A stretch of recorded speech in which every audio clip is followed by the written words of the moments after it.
ओम श्री गणेशाय नमः। श्रीमद् भागवत गीता जी का 11वां अध्याय। इस प्रकार भगवान के वचन सुनकर अर्जुन बोले, हे भगवान, मेरे पर अनुग्रह करने के लिए परम गोपनीय अध्यात्म विषयक वचन अर्थात उपदेश आपके द्वारा जो कहा गया, उससे मेरा यह अज्ञान नष्ट हो गया है। क्योंकि हे कमल नेत्र, मैंने भूतों की उत्पत्ति और प्रलय आपसे विस्तार पूर्वक सुने हैं तथा आपका अविनाशी प्रभाव भी सुना है। हे परमेश्वर, आप अपने को जैसा कहते हो यह ठीक ऐसा ही है, परंतु हे पुरुषोत्तम, आपके ज्ञान, ऐश्वर्य, शक्ति, बल, वीर्य और तेज युक्त रूप को प्रत्यक्ष देखना चाहता हूँ। इसलिए हे प्रभु, मेरे द्वारा वह आपका रूप देखा जाना शक्य है। ऐसा यदि मानते हैं तो हे योगेश्वर, आप अपने अविनाशी स्वरूप का मुझे दर्शन कराइए। इस प्रकार अर्जुन के प्रार्थना करने पर श्री कृष्ण भगवान बोले, हे पार्थ, मेरे सैकड़ों तथा हजारों नाना प्रकार के और नाना वर्ण तथा आकृति वाले अलौकिक रूपों को देख। हे भरतवंशी अर्जुन, मेरे में आदित्यों को अर्थात अदिति के 12 पुत्रों को और 8 वसुओं को, 11 रुद्रों को तथा दोनों अश्वनी कुमारों को और 49 मरुदगणों को देख, तथा और भी बहुत से पहले न देखे हुए आश्चर्यमय रूपों को देख। हे गुड़ाकेश, अब इस मेरे शरीर में एक जगह स्थित हुए चराचर सहित संपूर्ण जगत को देख, तथा और भी जो कुछ देखना चाहता है सो देख, परंतु मेरे को इन अपने प्राकृत नेत्रों द्वारा देखने को निसंदेह समर्थ नहीं है। इसी से मैं तेरे लिए दिव्य अर्थात अलौकिक चक्षु देता हूँ। इससे तू मेरे प्रभाव को और योग शक्ति को देख। संजय बोले, हे राजन, महायोगेश्वर और सब पापों के नाश करने वाले भगवान ने इस प्रकार कहकर उसके उपरांत अर्जुन के लिए परम ऐश्वर्य युक्त दिव्य स्वरूप दिखाया।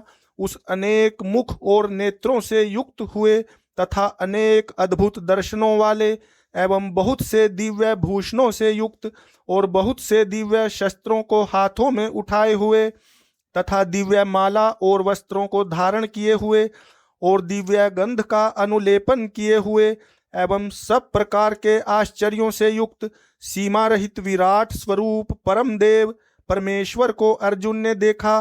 हे राजन, आकाश में 1000 सूर्यों के एक साथ उदय होने से उत्पन्न हुआ प्रकाश होवे, वह उस विश्वरूप परमात्मा के प्रकाश के सदृश कदाचित ही होवे। ऐसे आश्चर्यमय रूप को देखते हुए पांडुपुत्र अर्जुन ने उस काल में अनेक प्रकार से विभक्त हुए अर्थात पृथक पृथक हुए संपूर्ण जगत को उस देवों के देव श्री कृष्ण भगवान के शरीर में एक जगह स्थित देखा।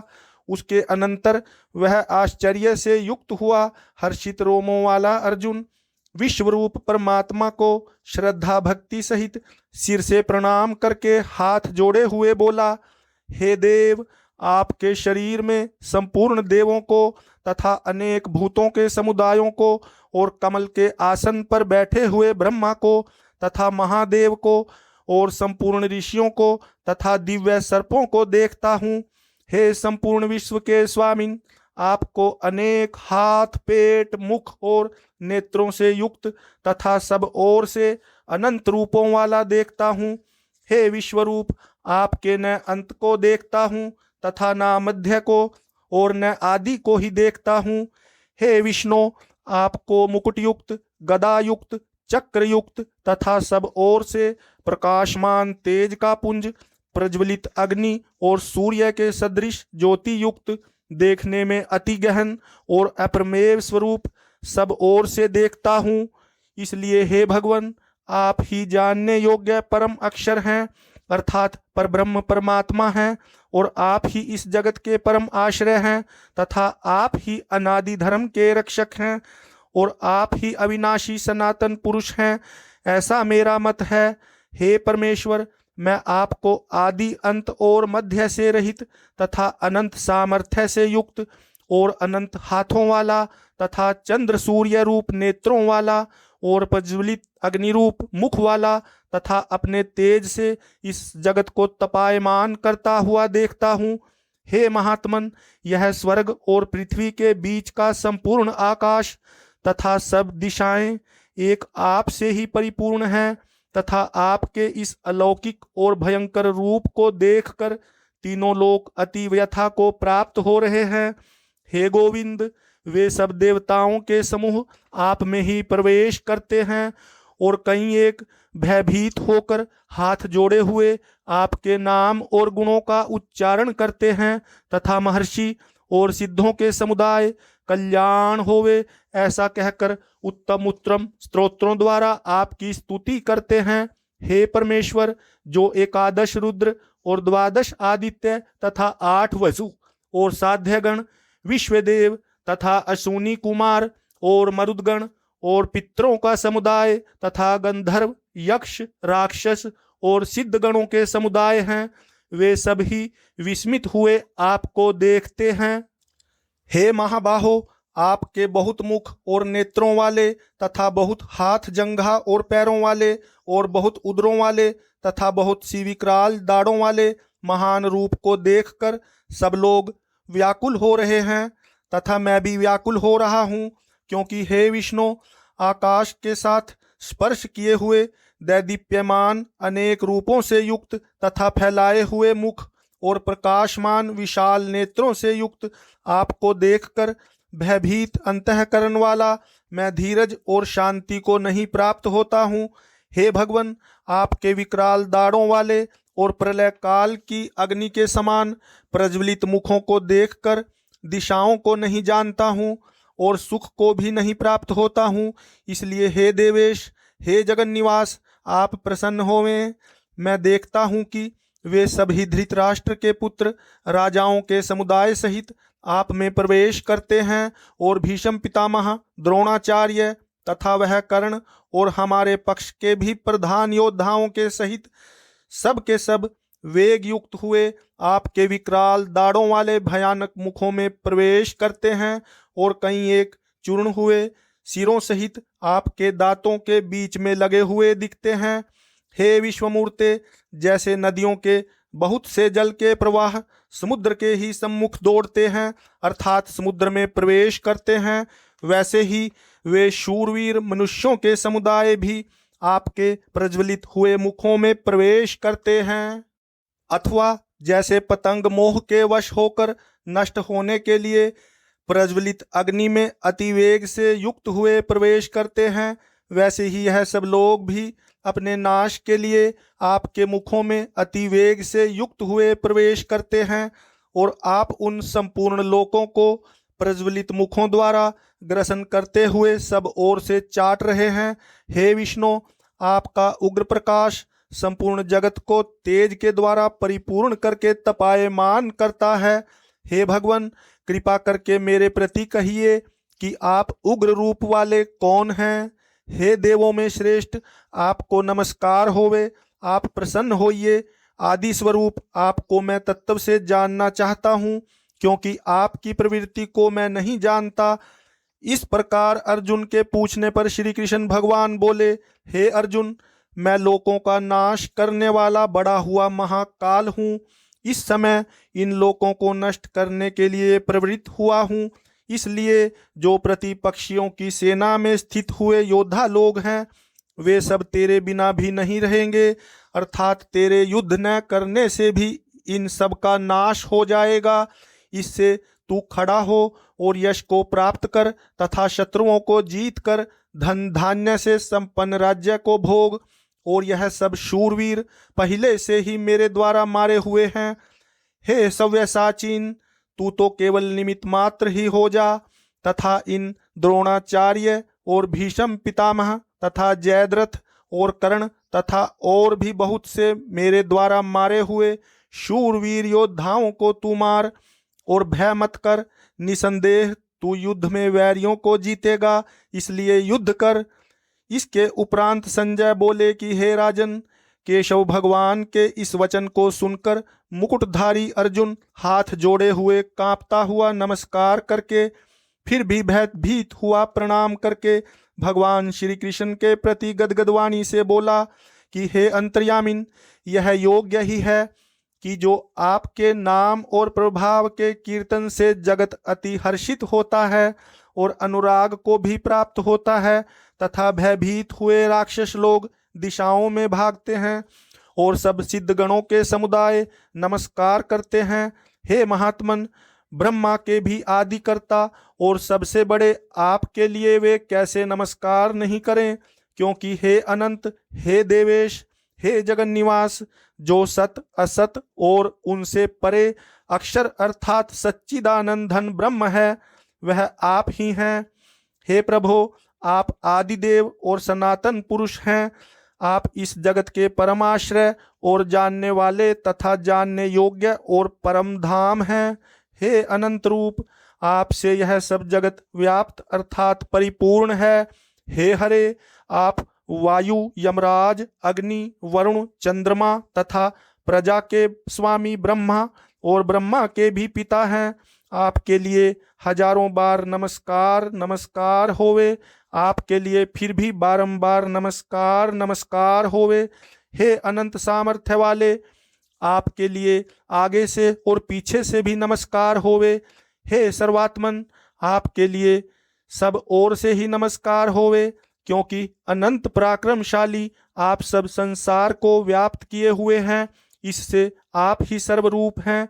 हे परमेश्वर, सखा ऐसे मानकर आपके इस प्रभाव को न जानते हुए मेरे द्वारा प्रेम से अथवा प्रमाद से भी हे कृष्ण, हे यादव, हे सखे, इस प्रकार जो कुछ हठपूर्वक कहा गया है, और हे अच्युत, जो आप हंसी के लिए विहार, शय्या, आसन और भोजनादिकों में अकेले अथवा उन सखाओं के सामने भी अपमानित किए गए हैं, वह सब अपराध अप्रमेय स्वरूप अर्थात अचिंत्य प्रभाव वाले आपसे मैं क्षमा करवाता हूँ।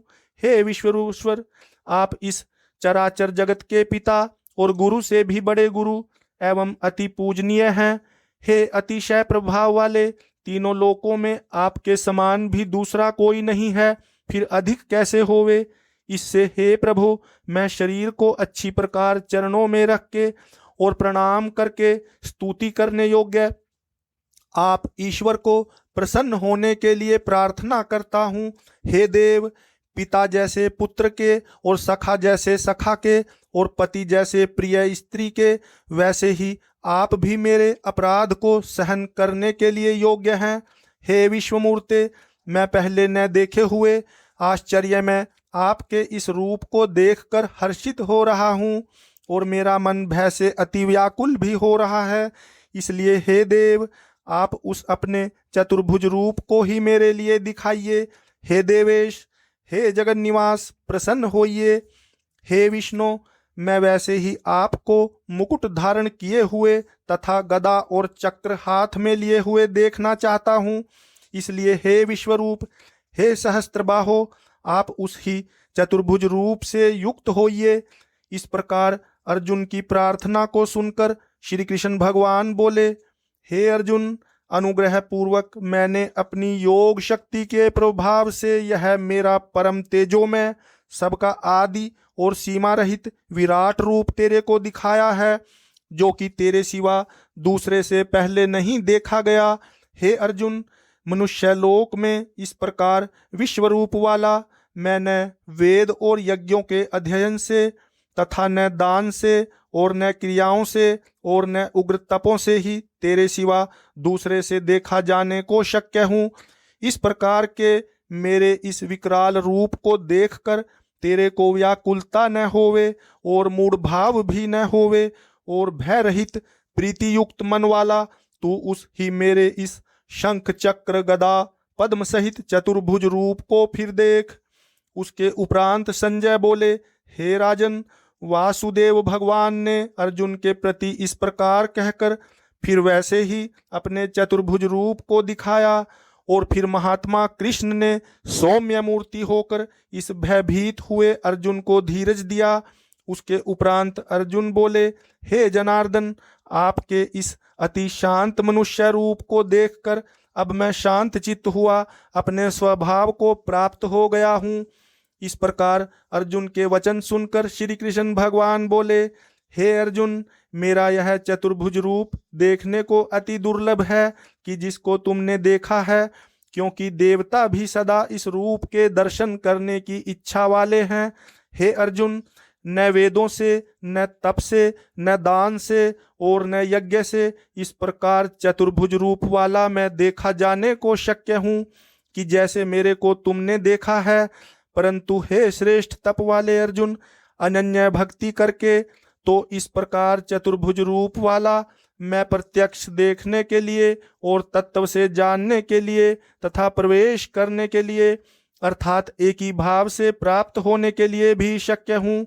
हे अर्जुन, जो पुरुष केवल मेरे ही लिए सब कुछ मेरा समझता हुआ यज्ञ, दान और तप आदि संपूर्ण कर्तव्य कर्मों को करने वाला है और मेरे परायण है, अर्थात मेरे को परम आश्रय और परम गति मानकर मेरी प्राप्ति के लिए तत्पर है तथा मेरा भक्त है, अर्थात मेरे नाम, गुण, प्रभाव और रहस्य के श्रवण, कीर्तन, मनन, ध्यान और पठन पाठन का प्रेम सहित निष्काम भाव से निरंतर अभ्यास करने वाला है और आसक्ति रहित है, अर्थात स्त्री, पुत्र और धनादि संपूर्ण सांसारिक पदार्थों में स्नेह रहित है और संपूर्ण भूत प्राणियों में वैर भाव से रहित है। ऐसा वह अनन्य भक्ति वाला पुरुष मेरे को ही प्राप्त होता है। ओम इति श्रीमद्भागवत गीता रूपी उपनिषद एवं ब्रह्म विद्या तथा योग शास्त्र विषयक श्री कृष्ण और अर्जुन के संवाद में विश्वरूप दर्शन योग नामक 11वां अध्याय। हरि ओम तत्सत, हरि ओम तत्सत, हरि ओम तत्सत।